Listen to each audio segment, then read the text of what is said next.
On today's show, we'll hear from the nerdy dad. No, that's not me. We'll talk about crazy credit card approvals, and we've got to discuss JetBlue's epic mileage run opportunity. Frequent Miler on the Air starts now. Today's main event, JetBlue's 25-year, 350,000-point mileage run. JetBlue is offering 350,000 points plus 25 years of elite status if you fly JetBlue to 25 destinations before the end of the year. Wow. Pretty exciting. Wild promotion. So we're going to have to talk a lot more about that later on today. But first, I just want to remind you that you'll always find the timestamps in the show notes. So if you want to jump ahead to something or you want to return to something later on to revisit it, you can always just expand the show description and get the timestamps to jump ahead or back. Wherever you're watching or listening, don't forget to leave us a review, give us a like, thumbs up, like the video, or if you're watching on YouTube, or give us a review if you're listening in podcast form. Well, let's drag out this week's giant mailbag. Today's giant mail comes from John, the nerdy dad. John writes, I never miss FM on the air, coffee break, or Ask Us Anything. And now I'm a full-time target of teenage mockery, thanks to you two. I've got twin teenage daughters who have developed an entire comedy routine at my expense. They are forced to listen to you since I'm their chauffeur. They've absolutely mastered impressions of both of you, and they top it off with a spot-on imitation of me quoting you guys. I'm not sure whether to be proud or slightly concerned that they've made Frequent Miler their go-to roast material. Yes, please say hi to Sailor and Sydney Ray. Give them a hard time for their impression of you. They would freak out if you said hi on the podcast, and I would have my revenge. Well, in that case, hi, Sailor. Hi, Sydney. I want to know which one of you does the impression of me, and what is there to roast? My reaction's like the opposite. I'm like, for some reason, so gleeful about the idea of being made fun of by teenagers. I just love that whole idea, and I don't know why. I felt like I made it in the world. When I saw this, I was like, all right, I made it in the world. Teenagers are making fun of me. That is a measure of success, isn't it? Yeah, it sure is. And now, a few things here. John, I want to tell you to stop torturing your teenagers. On the other hand, if it's resulted in this masterpiece of comedy, then I guess it was good for them to hone their comedy skills. So that's good. And to Sailor and Sydney, I kind of desperately want to hear your routine. So if you're willing to record it, and video would be great, but not necessary. We would play some or all of it on the show if you want, and if not, I mean, you could tell us, keep it to you personally. I would just love to see it myself. So please send us a video or audio recording to mailbag@frequentmiler.com. And it could just be a link to YouTube or whatever as well. And let us see your routine, please. Can't wait to hear it. I hope we get a chance. Thank you very much for that, John the nerdy dad and Sailor and Sydney Ray. Yeah. Let's get into this week's card news. All right. This week's card news, it's all Chase this week. Surprise. I'm saying surprise like that because Chase has been dominating the headlines with the Sapphire Reserve relaunch and the business Sapphire Reserve launch. But, all right, the first item is that the Sapphire Preferred card, that's the $95 card, is out with a new enhanced offer of 75,000 points after 5K spend. Obviously not as good as the 100K offer that ended in May, but still significantly better than usual. Yeah, and I think that if you're in a two-player household and you don't want to monkey around with all the coupons on the Sapphire Reserve, this is a pretty not bad offer. If you're able to refer player two, if player one has a Sapphire card and is able to make the referral here, I think that this could be a really interesting offer to consider because it is so much less, both in terms of the cost of the annual fee than the Sapphire Reserve and the time cost and like energy cost of using all the coupons. So I don't know. I thought that was actually a pretty interesting move. Obviously, like Greg said, not as good as the 100K and not as good as when you could stack that with Rakuten, because I think Rakuten pulled their payouts on the Sapphire Preferred card. But Not bad. The CSR, the Sapphire Reserve, that is now available through referrals. So if you have a Sapphire Reserve in your household, you can refer somebody else. Initially, when the card launched, that wasn't possible, but about a day later, it came out. No referrals yet on the Sapphire Reserve business card, though. Yeah. And for those who had the Sapphire Preferred or the Ink Business Preferred before June 23rd, but acquired it within the year leading up to June 23rd, you probably got an email that you might have ignored because it seemed to be about other stuff, but there was a ad in there saying that you got a $50 travel credit to use for over the next year. And so basically what it is if you go into your Sapphire Preferred or Ink Business Preferred account and you go to Chase Travel and try to book travel through there, while you're checking out, you should see a little indicator saying there's a promo available. And when you click on that, it's $50 off. So it's a discount off of whatever you're trying to book. It's not limited to hotels, so this is different from Chase Sapphire Preferred. Confusingly, also offers a standard feature of $50 back, a rebate on hotels booked through Chase Travel. So you could book a $100 hotel, and it would be discounted at $50, and then you should get rebated that $50 if you haven't already used that rebate this year. So pretty good deal if you have one of those cards and you acquired it in the past year approximately. Yeah, and including if you're one of those people that acquired it during that recent 100K offer on the Sapphire Preferred, the one that expired a little bit back. My mother-in-law got the card during that time and got the email and got this extra $50. So that's just more icing on a sweet cake there to begin with. So Yeah. good stuff there. One more thing about that is that in the most recent coffee break, Nick and I debated the Sapphire Preferred and Sapphire Reserve, welcome bonus. And we didn't know at the time whether part of the welcome bonus currently is a $500 travel discount or rebate or whatever. We didn't know which it was. And this makes it sound like it's probably a discount, that you probably apply the discount at checkout, just like the $50 one that some of us have in our accounts now. Yeah, that's a great guess. I imagine that's probably true. All right. Speaking of Chase, though, we got to talk about what crazy thing did Chase do this week? Okay. So Chase, along with the new Sapphire Reserve cards, they launched a new pop-up prison type of thing like Amex, where if they know before pulling your credit, if they know that you're not eligible for the welcome bonus because, for example, you already have the card or you have a card in the family that they don't want you to get the bonus because you have that, then it'll pop up something saying you're not eligible for this welcome offer. Do you want to proceed with the application anyway? Meaning, if you proceed, you won't get a welcome bonus, but you can still get the card. And why don't you finish that story, Nick? What happened to people who said no to that? Now I want to be clear, this didn't happen to everybody, but some people who said they didn't want to continue, because you had the choice to continue or not continue. And some people who chose not continue, then got the message, okay, not going to continue with the application, like a confirmation page that said, okay, we confirm that you don't want to continue. But then like 10 minutes later, got an email saying, congratulations, you've been approved. And the Sapphire Reserve card was showing up in their Chase login. Now, that was super confusing for people because they had been given a pop-up saying you're not eligible for the welcome offer. So if they continued, they'd be opening it without the welcome offer. And they chose not to continue, but still got the card somehow. So then, of course, that begs the question, well, is there going to be a welcome offer attached to it? Because it said they wouldn't give you one, right? And so I think this only affected a small number of people, but the people who it did affect were obviously concerned about that. But good news.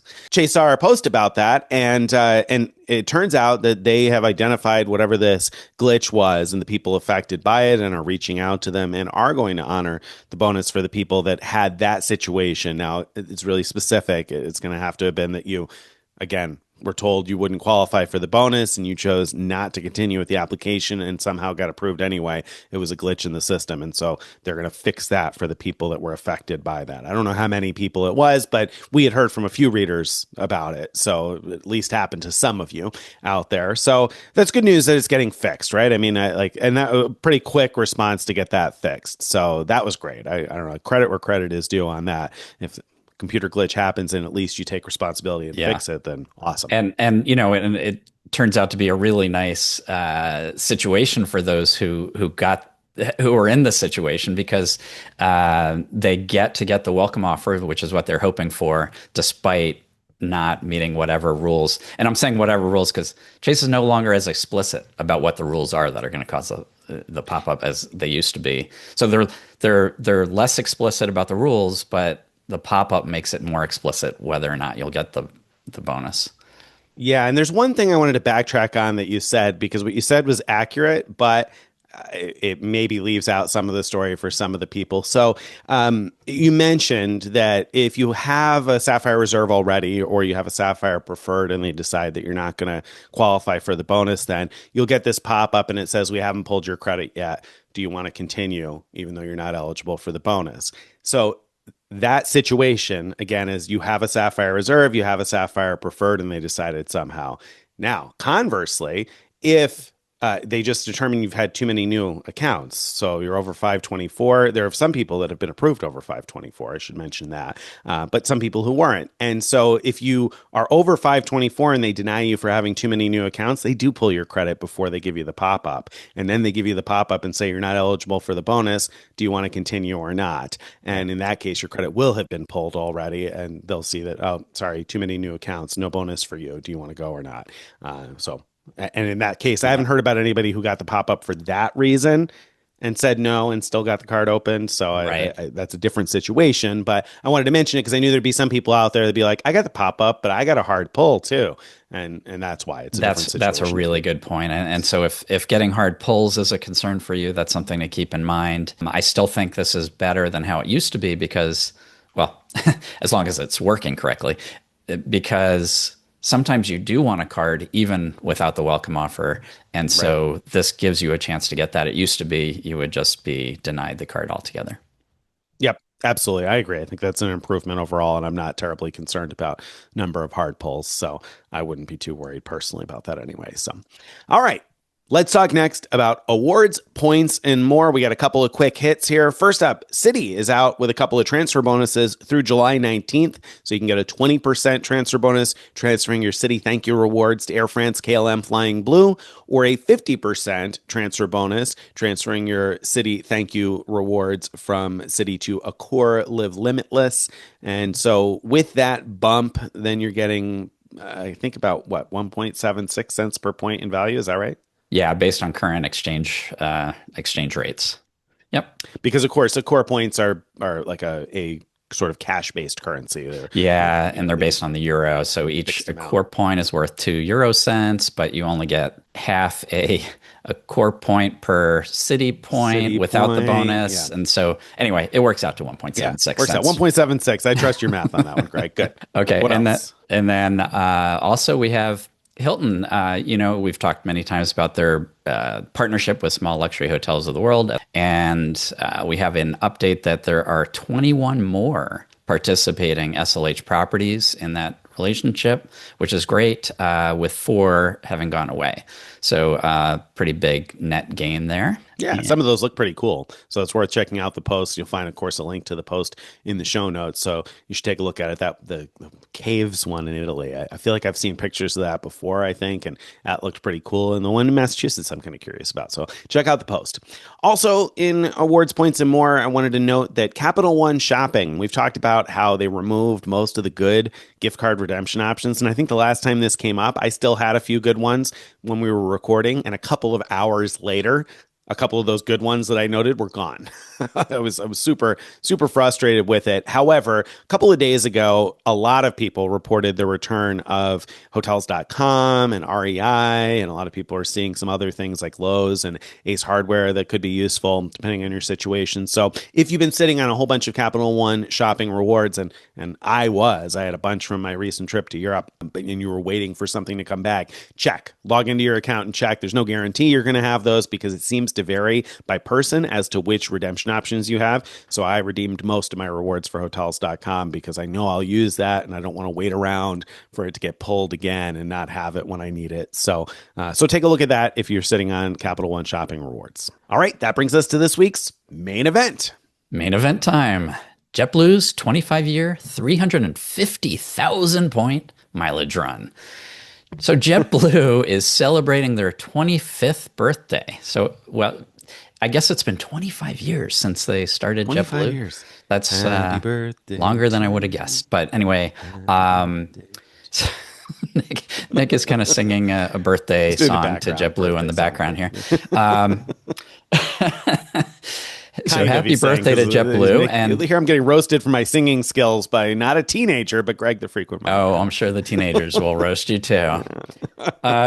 JetBlue is running what they're calling a 25 for 25 promotion, where you can earn the following rewards. If you fly to 15 destinations by the end of this year, you'll earn 150,000 bonus JetBlue TrueBlue points. If you fly 5 more, so a total of 20 destinations, you'll earn a total of 350,000 bonus points. So that's 200,000 more than flying 15 destinations. And then if you fly to 25 destinations in total, you'll also earn Mosaic status for 25 years. Whoa. Say that again. For how long? For 25 years. So Woo! Mosaic is their elite status, which we'll talk later about what it gives you, but it gives you, perks when you fly JetBlue and also United. So 25 years of status. 25 years of it. So yeah, I mean, they've only been around 25 years, and you're going to get another 25 years worth of status if you're able to complete this. Now, I want to mention one thing that you left out, and that is that this is running from June 25th to December 31st. So if you flew to destinations earlier this year, those don't count. So this is only flights between June 25th and December 31st. And of key importance, your JetBlue TrueBlue number has to be attached to the flight. It needs to be operated by JetBlue, and your frequent flyer number has to be attached to it for it to count. And we'll talk more about that stuff, but I wanted to be really clear about that so you're aware out there. Yep, very good points. All right. Some quick thoughts about this before we get into like the explicit terms and everything. First up, I just think it's amazing that JetBlue has come out with a deal that's so big that it's broken through the Sapphire Reserve headlines, and we're dedicating a whole show to this. So good job, JetBlue, for making our jobs more interesting. Whether or not we do the challenge, it's certainly interesting. You have to admit that. I have to also give them credit for how smart it was, how they arranged these tiers of awards. Because if you get to 15 destinations, you're getting, 150,000 points. So that sounds pretty compelling by itself. But once you get there, it's kind of like, well, you'd be crazy not to do 5 more destinations, because that'll give you 200,000 more points for just 5 destinations. So the calculation then is just like, should I do 5 more for 200,000? Well, of course I should. That's such a huge win. And then now you're at 20, and now you're like, should I do 5 more to get 25 years of elite status? Well, yeah, of course. I mean, just 5 destinations for 25 years. So I just think that's so clever how they arranged it that way, because it kind of, pulls you in and then keeps you going all the way to the end, I think. Oh, for sure. They definitely, with those 2 tiers, they milked 10 extra flights out of anybody who would have considered the 15. Because I think if you're going to consider the 15, there's no way. I mean, it'd be really hard to look at that and not do 10 more. And so that is masterful. Whoever on the marketing team came up with that deserves a big raise, because that's going to drive just so much incremental business. Because if you were at 12, you got to hit 15. I mean, you need those Right. additional three, right? And then, like you said, once you hit 15, it's like, well, you got to hit 20 and 25. There are very few promotions or very few elite status benefits, I think, that push incremental spend quite that well. That was really well done, I thought. Yeah, I yeah. agree. So hats off to you, JetBlue, for that. What do you think of this compared to the SAS promo? It's really interesting. It's different, and of course, if you're just looking at it through the lens of, oh well, SAS was giving 1 million miles and this is only 350,000, then it might seem like this is smaller because you get fewer miles, but you're also getting potentially 25 years of elite status. So that's a big game changer for people who fly JetBlue a lot or fly United a lot if they continue the tie-in with United. It's also far easier to complete. You don't have to fly all over the world. You can fly all over the United States and get it done. In fact, I think you could probably stay entirely domestically and get this done, right? Sure, yeah, you definitely could. Um, and another thing to note is that while JetBlue miles aren't super valuable for flying JetBlue, I mean they're worth about 1.3 cents each. It varies based on the route, but around there. They have increasing number of partners. They keep adding more partners, and with their partner award bookings, those tend to be fixed rates, and so that means when the prices are very high on those partners, you can get far outsized value using your JetBlue miles, and importantly, also JetBlue doesn't charge you to cancel award flights, so it becomes a pretty good, not a great, but a good currency for booking flights on, Japan Airlines, Qatar, TAP Air Portugal, and more. Etihad is another one. Well, and we should also mention that I think from a cost to benefit perspective, I think this one's easier to justify. I think that it's possible to get this challenge done for less than it would have cost you to do the SAS challenge. Certainly in less time, probably, even though it's more destinations. A lot of those flights can be shorter distance. And so I think that the cost is going to be relatively low. And while SAS miles can be valuable in the right situation, only if you're in the right situation. And a lot of Mhm. times they charge a lot of miles even for their own flights. So it's not as easy. Whereas you're going to get at least like $4,800 or so in value out of these JetBlue miles. So it's I think it's an easier to justify sort of an investment for a lot of people, especially if you can find cheap enough flights, between $100 and $200. You're talking about completing this maybe $100 and $200. You don't necessarily need 25 destination. Well, you need the 25 flights, but connecting airports count. So you can pick up two and one and sort of Mhm. pay less, I think, than $100 a destination overall. So it could work out really well. Yep, yep. That's my point. Um, but some other things to keep in mind is JetBlue is not doing well financially. They've been canceling routes. So if you're looking at their route map and saying, "Oh yeah, I could fly here, there, there," maybe some of those routes won't be available by the time you go to book them. Or if you're thinking in the future, like, "Oh yeah, with these 350,000 miles, I'll be able to fly here and there." We don't know that you'll be able to fly here and there. Right. Who knows if they'll even exist in the future, which is, of course, the biggest risk of all this. If they just completely collapse, then 25 years of status with a defunct airline isn't worth a whole lot. Neither is 350,000 miles. Um, However, they do at least currently have a partnership with United, and there have been some rumors that United's end game is to buy JetBlue, and I think that could potentially work out well if you completed this challenge. Like, so those points would probably become 350,000 United miles, and the status would probably become something with United, some kind of status, whether it would be for the full term of the 25 years. That's maybe, but I think they would at least give you something for some amount of time to make up for what you'd be losing. So there's some hope there if JetBlue, even if JetBlue doesn't exist in the future. Yeah, I mean, I think that's a really important point. When I look at this, I say, well, I don't know if JetBlue is going to exist 5 years from now, forget about 25 years from now. So I'm not really counting on 25 years worth of JetBlue status, but I am thinking that it's more likely that they get bought by another airline and you get something out of it for a while anyway, than it is that they just collapse entirely and close up shop. As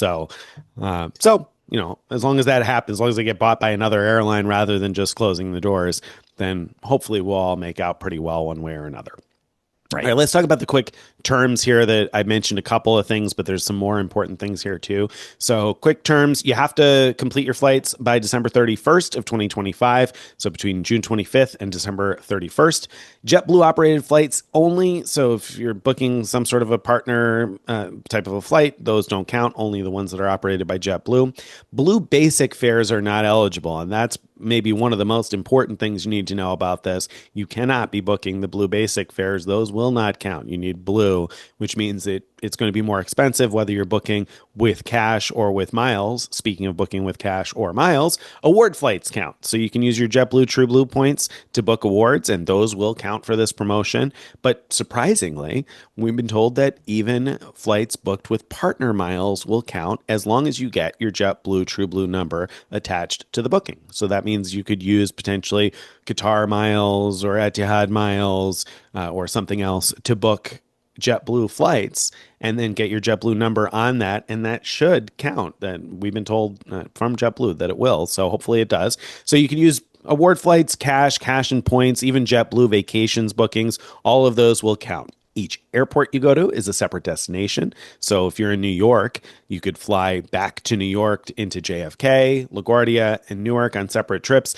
and those would count as three different destinations, even though you're going to the same general vicinity. Each airport counts separately. So really the goal here is to get to 25 airports, and those can be your final destination or a connecting airport. The place where you depart doesn't count. So if you depart from, say, Syracuse, New York, and you fly to JFK, you're only getting credit for JFK on that one. You have to fly back to Syracuse to pick up Syracuse. So that's just one example. But if you fly from Syracuse to JFK to San Juan, Puerto Rico, then you all get JFK and San Juan. You don't only get the final destination. You pick up the connections along the way too.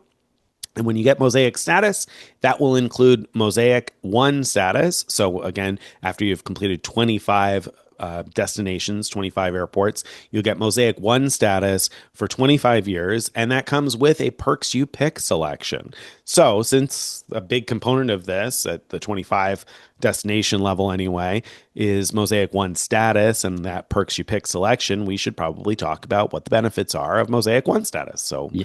what do you get with Mosaic 1 status? All right. So just to pull out some of the main things is you get 2 checked bags free and 1 with United because of the partnership. You get preferred seating, including on United. You get even more extra legroom seat at check-in.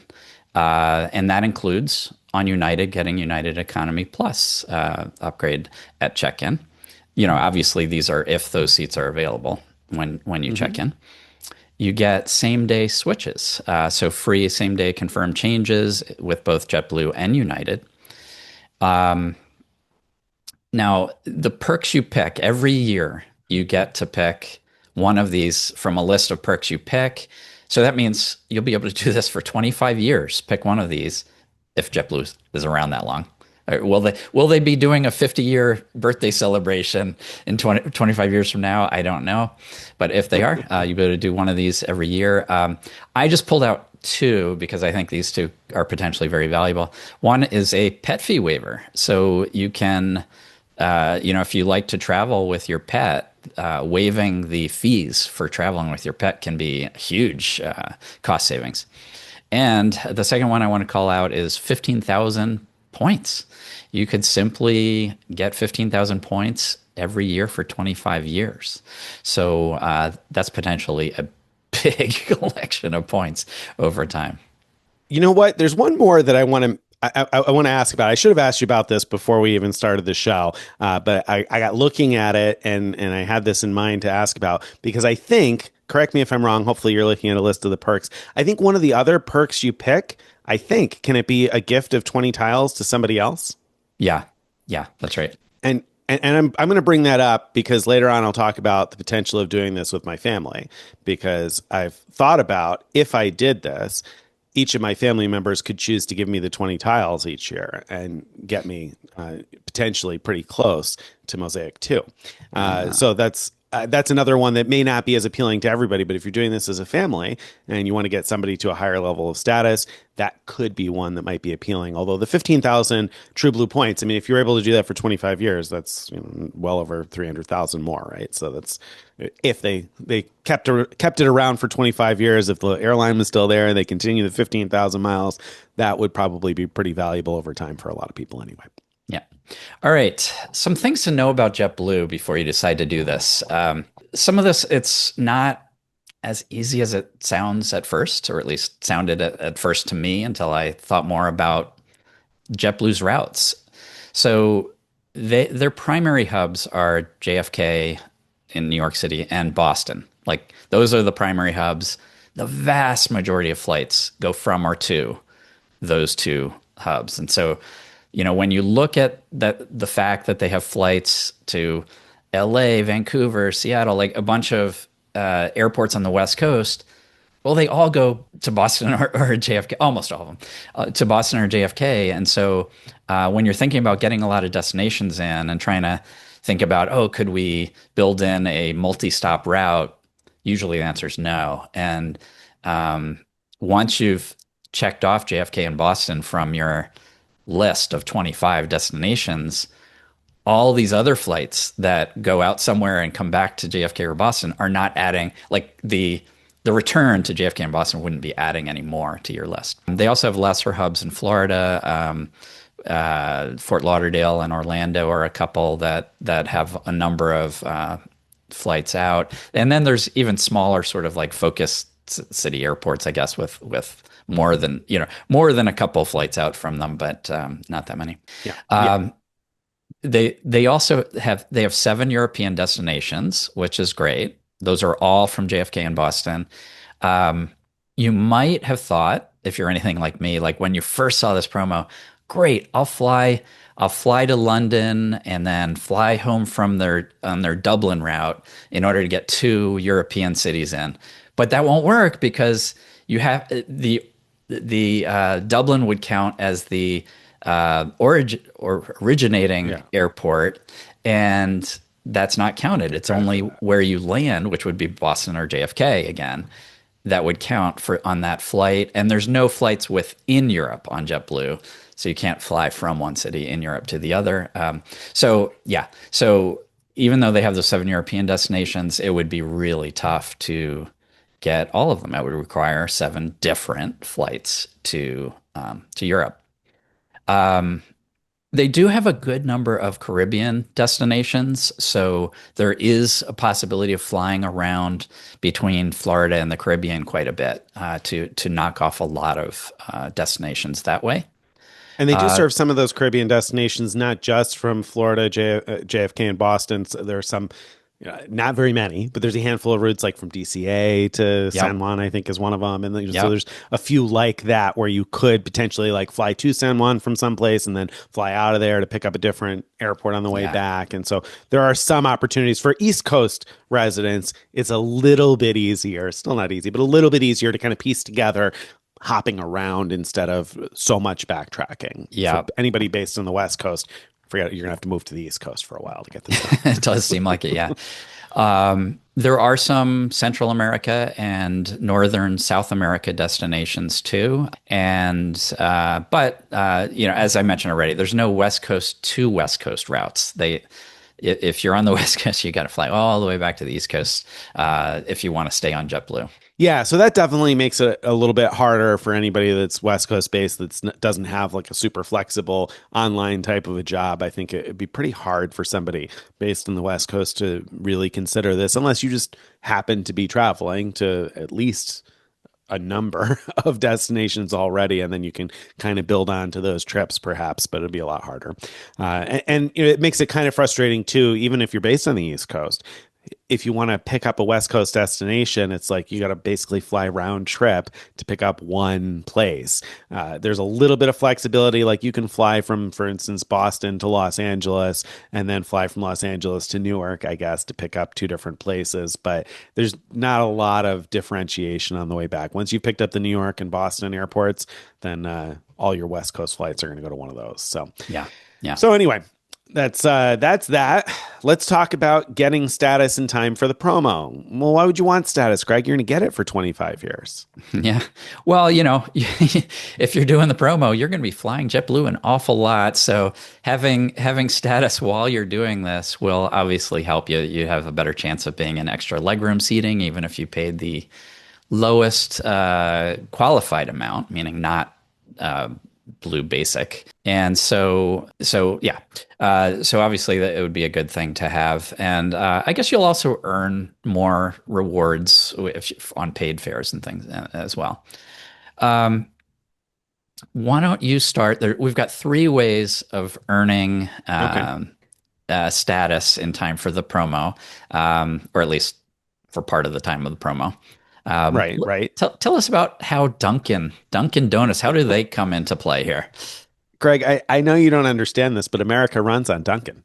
So, So does JetBlue on every Monday of the summer, except for a couple. gosh, I hope the pilots have enough of it up there. So, so anyway, any Monday or nearly any Monday through September 1st, I'm not even sure what that means. Apparently, There's a not couple every single Mondays Monday. where There's a they're couple not that don't doing this count. for some reason. Okay, so most Mondays between June 30th was the first Monday after you hear this, and September 1st, you can fly on a JetBlue Dunkin' plane. So they've got like these planes that are painted with a Dunkin' livery. And I'm trying to, if you heard a pause there, it's because I'm so used to saying Dunkin' Donuts, but they just call it Dunkin' Hmm. these days. So anyway, you fly on the Dunkin' plane and make sure that you've opted in to JetBlue marketing emails to make sure you're eligible for this. Then you can get 3 months of Mosaic 1 status just by flying on the Dunkin' plane.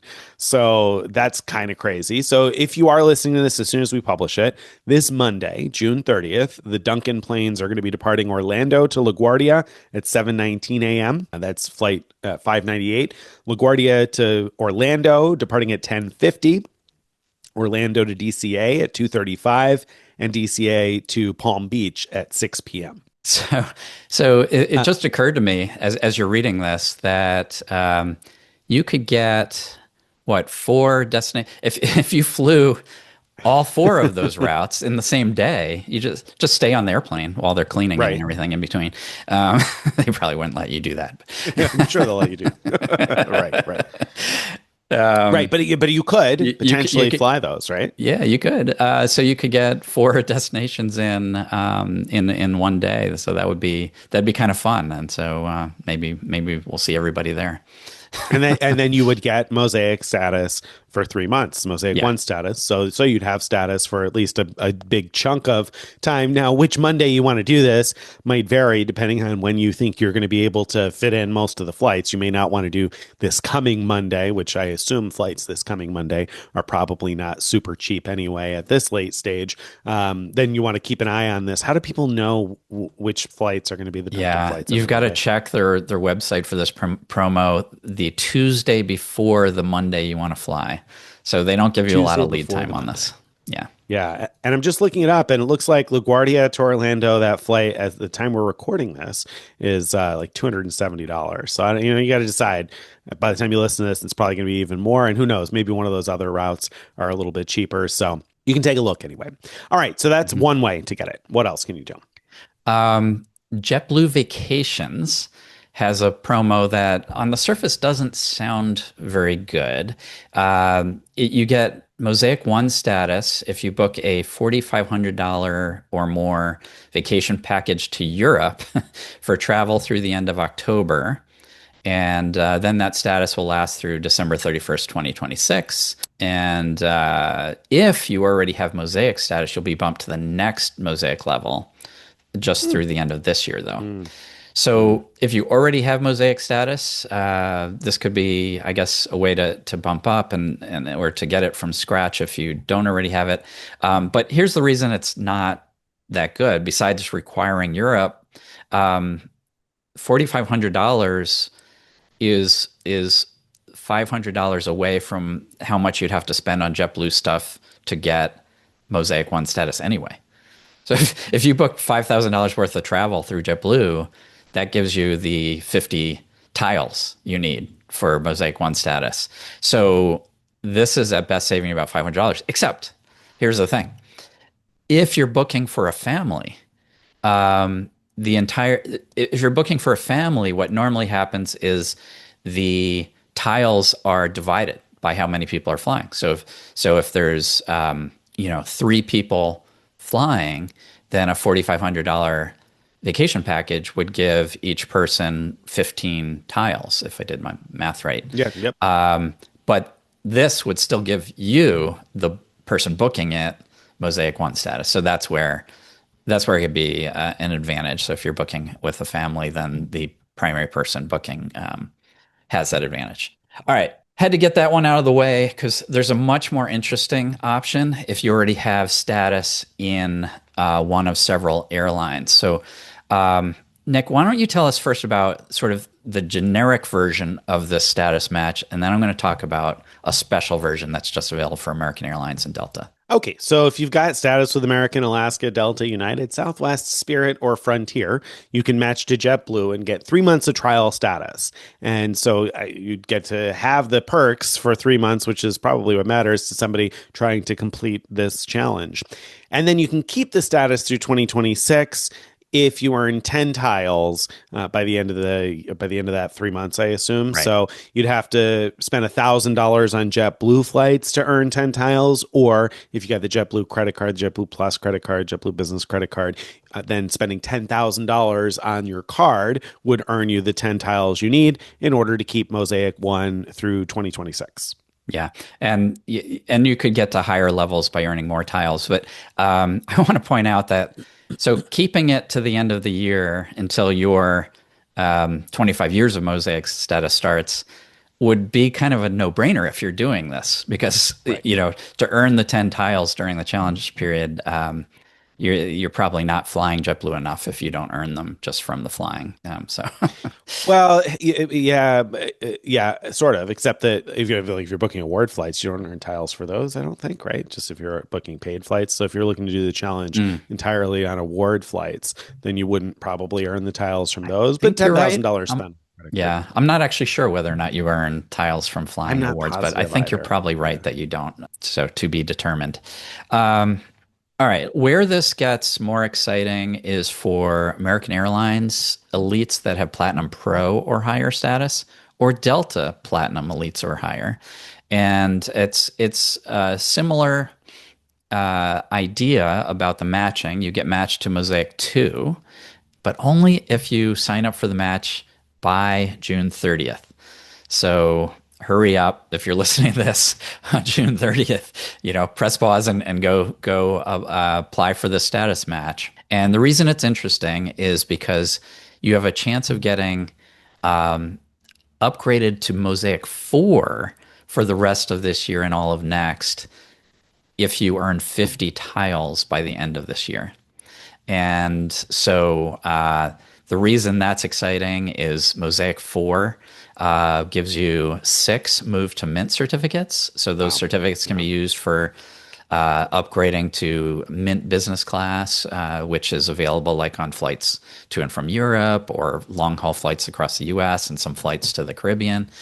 So that's pretty darn good. You can gift Mosaic One status to a friend or family member, and you get four perks you pick selections as well. So a lot of good stuff comes with Mosaic 4. I don't think they have the Blade helicopter flights as a perk anymore. Unfortunately, I think that went away, but I could be wrong. So double check that. You do need to get 50 tiles by the end of the year, which, some of your flying for this challenge will probably help with that, may or may not. And 50 tiles is $5,000 in flights, or you could spend $50,000 on a JetBlue card in order to get the 50 tiles. Yeah, so if you've got American Airlines Platinum Pro or Delta Platinum or higher, then I think that's pretty intriguing because you could get yourself pretty close to the 50,000. And keep in mind, when Greg says you can earn that with $5,000 in flights or $50,000 in JetBlue credit card spend, you can mix and match. Right. Yeah, So, I should have if mentioned. you end up spending like, $4,000 on your challenge flights and you get 40 tiles from that, then you're only going to need 10 more tiles from credit card spend. So $10,000 spent on the card would get you there. So you can mix and match, and you probably will want to do that, especially if you're considering mostly booking paid flights for the challenge. Yeah.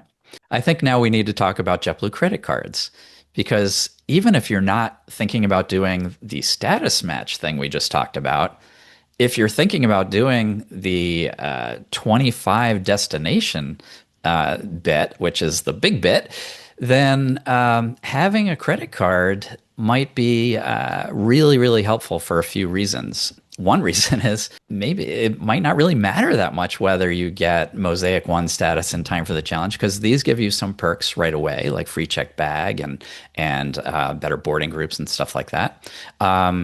And you also, if you're doing it with miles, these cards give you a 10% rebate on the awards you book with miles. So, okay, so the two cards are the JetBlue Plus and the JetBlue Business Card. They're both $99 annual fee. And the Plus card, which is the consumer card, gives you 60,000 bonus miles after a $1,000 spend in 90 days. The business card only gives you 50,000 bonus points, as we're recording this anyway, after a 2K spend in 90 days. They both give you one free check bag. They give you 5,000 bonus points every anniversary. So that alone goes a decent way towards making up for the $99 annual fee. I already mentioned the 10% rebate on awards. You also get a $100 statement credit with purchase of travel package. So if you fulfill any of your destinations by booking a travel package through JetBlue, that could be a nice discount on that travel package. And also you get a 50% savings on in-flight purchases. Only the business card gives you group A boarding. So only that one gives you priority boarding. Yeah, that's interesting. That only the business version gives you that, and it's got the smaller welcome bonus. JetBlue, if you're listening, you have picked up so much press this week because of the challenge, and it makes so much sense for anybody considering using miles to get one of these for the 10% rebate, and I think for the 50% savings on in-flight purchases. Because if you're going to fly enough to complete this, then you're probably going to buy something on the plane now and then, and getting half off of it makes sense. Like, this makes the credit cards an easy sell for quite a few people. So if you just made a splash with a better offer on these, I think probably the uptake would be pretty good. I mean, I have never considered a JetBlue card before. It just wouldn't have been a fit for my situation, but I'm pretty seriously considering doing this. And if I do, I feel like, well, I got to get the card because I'll need the check bag. And I intend to do it if I'm going to do it with mostly miles. And so the 10% rebate's going to add up for me. So yeah, I mean, I definitely, I look at this and say, this is a great time to get a JetBlue card. I just like a slightly better bonus, JetBlue. So JetBlue and Barclays, give us a better bonus on those, please. Yeah, yeah. And better bonuses are not unusual. These are not high watermarks for the bonuses Right. as they are right now. No, yeah, As we've seen much better offers. And like, now's the time to market it. Take advantage of it, JetBlue. yeah, Like, take yeah. advantage of the wave. I mean, I hope JetBlue makes this whole segment about the credit cards seem ridiculous because hopefully they'll come out with the new offers Right. before this even publishes, and so We can hope. then we'll It would look. make sense. It would make sense. And the marketing team clearly was paying attention to what SAS did, right? To the SAS Eurobonus. They had to be paying attention to the SAS Eurobonus challenge. That has to have been, where this idea came from. They saw how many people went out there and flew around the world like crazy. And they were like, you know what? We only need people to fly around the United States and we could probably build some buzz too. So I think it was brilliant of them to have done that. So this is the piece that's missing. Credit cards need a better bonus, JetBlue. All right. So we talked about the cards. We talked about the challenge. We talked about how it was a challenge, the 25 for 25 promotion. We should call it a promotion. We talked about the promotion, and we've talked about how you could get JetBlue elite status in a hurry. So now we got to talk about, are we going to do it?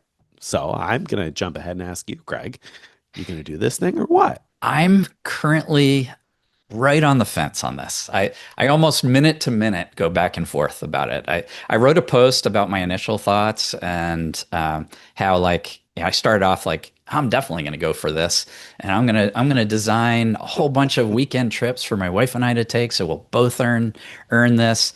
But then when I tried to actually work through the details. And I don't even mean the exact flights, but just like how many trips we have to take in order to complete this.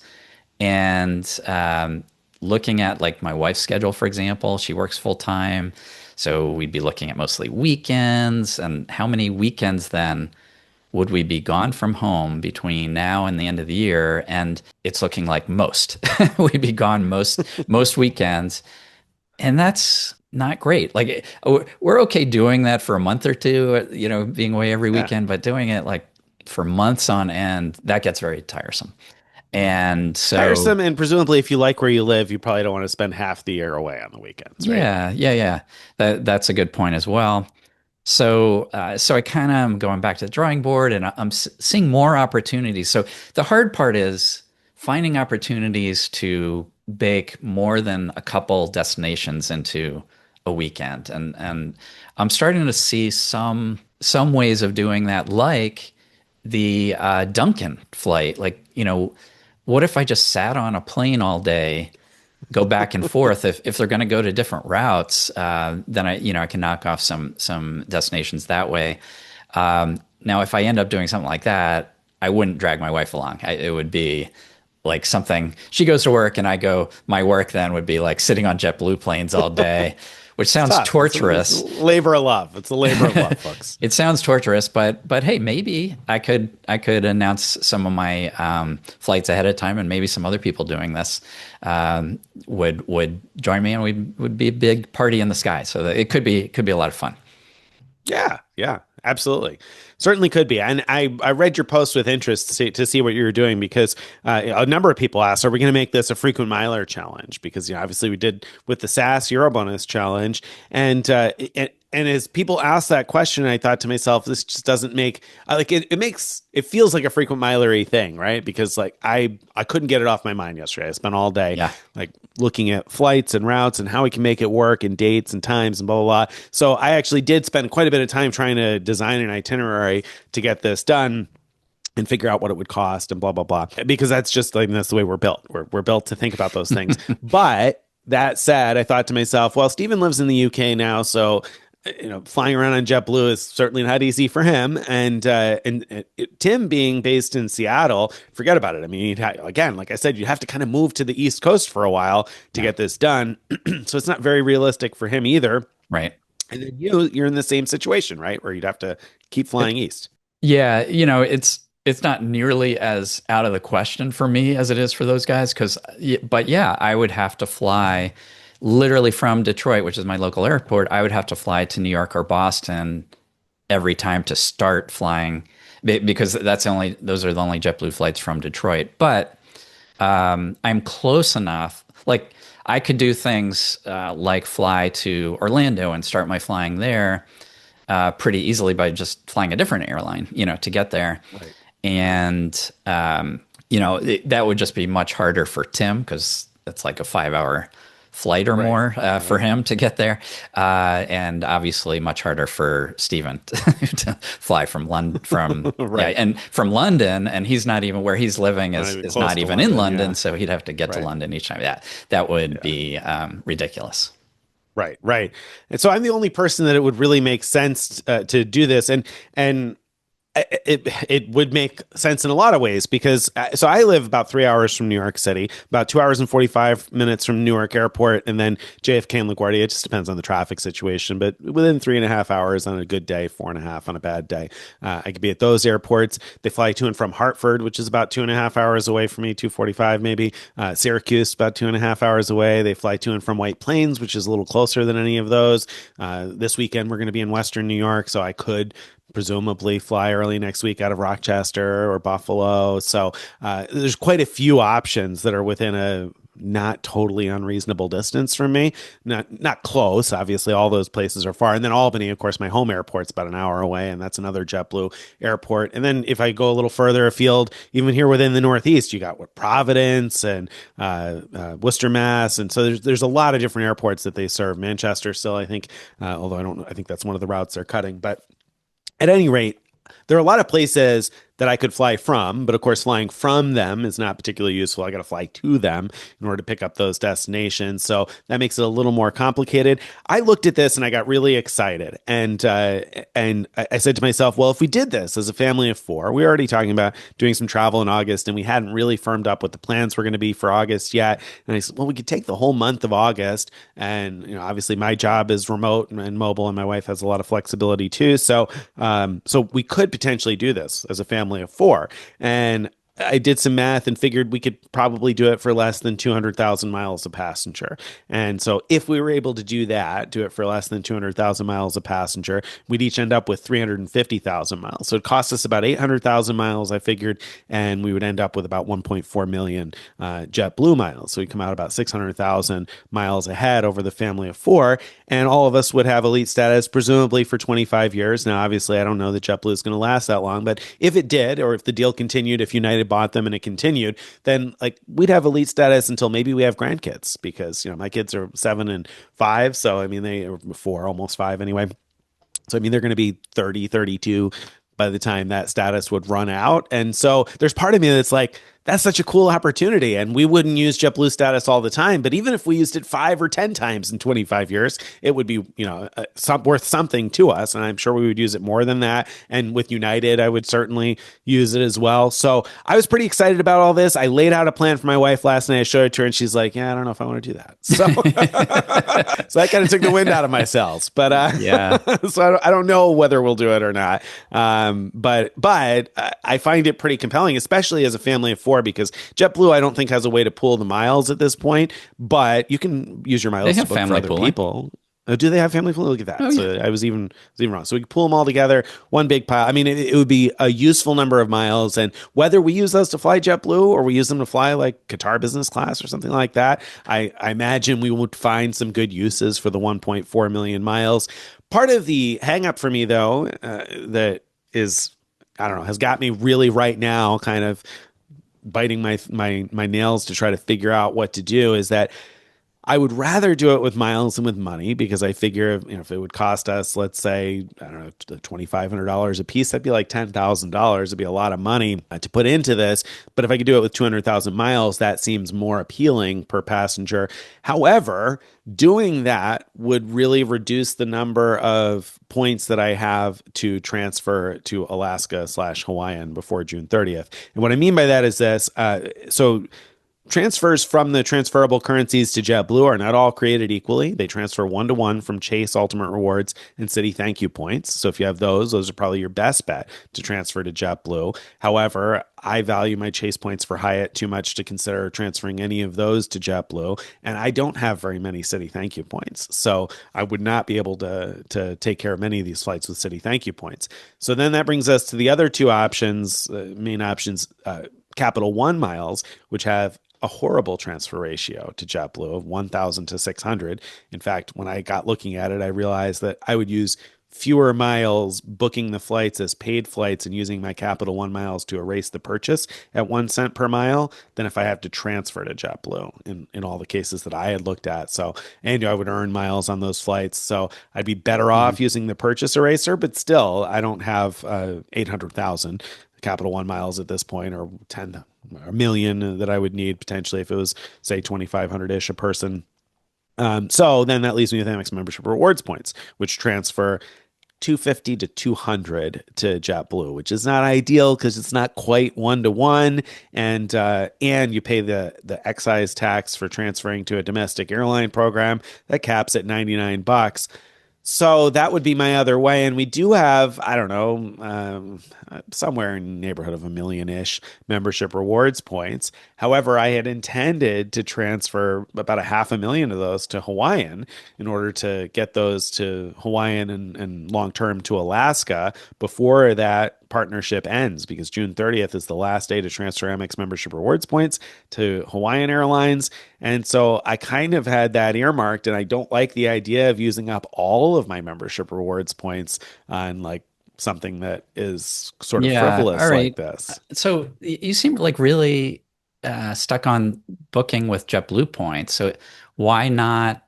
book cash fares, and if you really want to use points, why not use, pick JetBlue as your preferred airline with Amex and use your business platinum to get 1.54 cents value on those. That might be a good plan to because then I would get a decent value. Actually, I gotta do the math on that because at 1.54 cents, it probably costs fewer miles than an award ticket. You'd earn miles on it. That's actually a really good idea. That's a pretty good plan. It does again tie up the membership rewards points. Either way, my concern is tying up too many membership Yeah, rewards points. but But you're right, that would be the better play than transferring. you could also pay real cash as another option. I don't know if you knew about that one. I could. That's just like 10 for a family of four. Like if I'm looking at like 10 grand on this, that seems It's a like big investment in it's cash. a big investment in cash. And I know the points could be cashed out. So Yeah, some people yeah. out there are going to say, well, if you would have considered transferring, say, 800,000 points, you could cash those out for 8,000 or $9,000 or whatever, depending on your situation. So you're not wrong, but it feels different. Gotcha. So, Yeah. Okay, so last word on all of this. I'm okay, excited to see what Nick puts together, by the we'll way. see. So We'll I'm see. hoping, My Sam, wife if you're said I need to listening, work harder at selling her on this. Go ahead, please tell her. yeah, Somebody needs to. we need this for frequent miler content. We need to see your family flying all over the place on JetBlue. Um, but for everyone else, Sam, don't listen to this part. For everybody else, I do want to caution that I don't recommend this as a straight up like return on investment play. That if you're like, oh yeah, I could, put out this many points or this much cash and earn 350,000 points back and look, I'll be able to use those points for this much value and all of that. You can make the return on investment case by doing that, but I bet you that if you looked instead at applying for a bunch of big credit card offers, even if it means using services like Plastic or Melio to pay for things, in order to meet big spend requirements. Like, there's things like the Sapphire Reserve for Business that is $30,000 spend requirement. There's Business Platinum card with 20,000 that have these huge offers attached to them. And you might have before said, well, I'm not going to do them because there's no way I could spend that much. Well, maybe you can if you use services that charge you 3% ish to do that. And I bet if you looked at your cost, if you took that 3% cost, even adding in the annual fees, first year's annual fees on these things, and then compared that to the cost of booking all these JetBlue flights and potentially hotels as well, depending on what Hotels, you're yeah, doing, right. and your time, all that stuff. I mean, I bet you it would be a much better investment to do what I'm saying and sign up for some cards. It wouldn't be hard to get 350,000 points. So anyway, that's my Yeah, spiel. That I think if you want to do this, it's mostly about the fun of it. And yes, there's big rewards, but if you're not really committed to the fun of it, then I just think it doesn't make sense. yeah. I think that's. I'm going to add a piece to it though. I'm going to say if you're East Coast based though, then I don't know. I mean, if you're East Coast based and you have a family that is willing and excited about doing this, then I think it starts to become more compelling because with more Sure. people, the return on investment kind of grows. And like, I couldn't get those sign up bonuses for my kids, for instance, those Right. welcome bonuses. And so, like, I look at it and say, I could see the argument for doing it, but doing it on a return on investment basis is shaky, though, because who knows if these miles are going to continue to be as valuable as they are right now in the future. And so I think Greg's right for the most part. Although I think if you're based in like Massachusetts, New York, Connecticut, there's a lot of airports you can fly to and from, and it might not be as intimidating or as time consuming, but you do have to consider the Sure. hotel costs and all of those other things. So Greg's right. It's certainly not a small investment in terms of time or money. You've got to be in it because you enjoy it. And if you like it and you like the fun of it and you got excited like I did and you're like, oh, wow, my kids might have status until they have kids. If that's exciting to you, That's an then amazing I feel like thought. Yeah. it's more compelling. But, who knows? So best of luck if you're going to do it. Let us know. Share your itineraries. People have been asking already about itineraries and sharing itinerary ideas and chat GPTing terrible itineraries that don't actually exist. So anyway, get out the pencil and the spreadsheet and start to plan it out if you're interested. All right. That brings us to this week's question of the week. Question of the week is, what are the best practices for using elite status to actually maximize value? Or is elite status way overrated? What do you think, Greg? I mean, how do you use? I think we should talk about both airline and hotel elite status here. What's your best practices for using elite status to maximize value? Or do you think it's not even worth it for most people? It's a great question. If I remember right, part of his email also said that he usually books business class flights anyway. And if that's the case, there's so little that elite status gives you that usually chasing it is doesn't make sense. That like pursuing elite status can cost you a lot. It can make you make suboptimal decisions about like, oh, I'm going to fly Delta even though it's 3 times as much as the next best alternative. And usually the return on that investment is pretty small. I mean, so that's why we usually focus on shortcuts to elite status because it's still fun having elite status. You do get things like, free seat selection of like better seats than other people can pick. You get, depending on your level of status, the chance of upgrades to first class, free upgrades to first class. Some airlines have upgrade certificates that let you upgrade international flights. If you get those, that requires very high level status. And hotels, the status often includes free breakfast, room upgrades, sometimes suite upgrade certificates. So there are really valuable things you can get, but I would say in general, the cost of pursuing them, unless you're looking at the shortcuts that we talk about, is not usually worth it.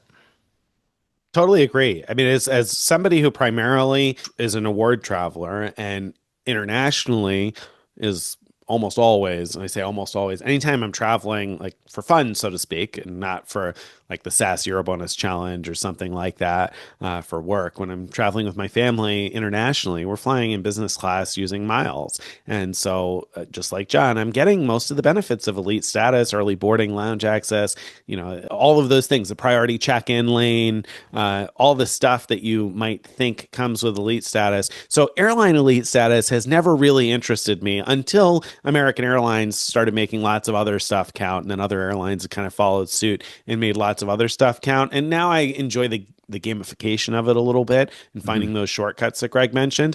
But there's not enough benefit to justify it for the most part. And I think if you're primarily an award traveler and you're savvy about booking business class award tickets internationally and that sort of thing, then you probably don't need airline elite status. I think airline elite status matters most for business travelers who are frequently flying and flying in economy class. Because then, yeah, those upgrades will be more valuable to you to get more comfortable seating and, the ability to speak to an agent when something goes wrong and get to somebody faster because you've got a special phone number to call. Those things become more valuable for somebody who's traveling weekly for work. But if you're primarily a leisure traveler, then yeah, I don't think airline elite status is particularly important for the most part. And hotel elite status, I really enjoy the benefits, but like Greg said, these programs are designed to make you make irrational decisions. And so if you're making those irrational decisions, probably most people are not traveling enough for those elite status benefits to be worth enough to overpay or overextend themselves in chasing elite status. If you're traveling, you're taking 1 or 2 weeks of vacation a year, and that's the extent of your travel. And when you're using the elite benefits, in very rare instances, you're going to Bora Bora, breakfast would be really expensive. Maybe that adds up for you, but for the most part, it's just not going to be worth enough. You're better off probably just buying breakfast and paying for the upgrade or whatever it may be that you would have gotten otherwise rather than overextending yourself to earn status. Now, that said, we enjoy the gamification of this stuff. So we'll continue talking about the ways that you can get shortcuts and kind of bridge the gap if you're already traveling X amount for work and you just need an extra 10 nights or 15 nights. We'll talk about the promotions where it's worth mattress running in order to earn, credit towards status. But I agree with you, Greg. I think for most people, it's not worth it. Yeah.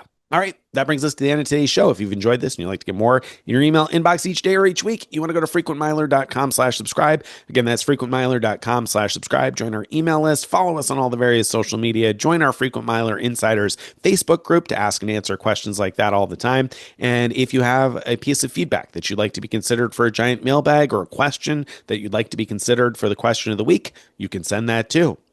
Send it to mailbag@frequentmiler.com. That includes John the Nerdy Dad's daughters. Send your video or audio recording to mailbag@frequentmiler.com. Looking forward to it.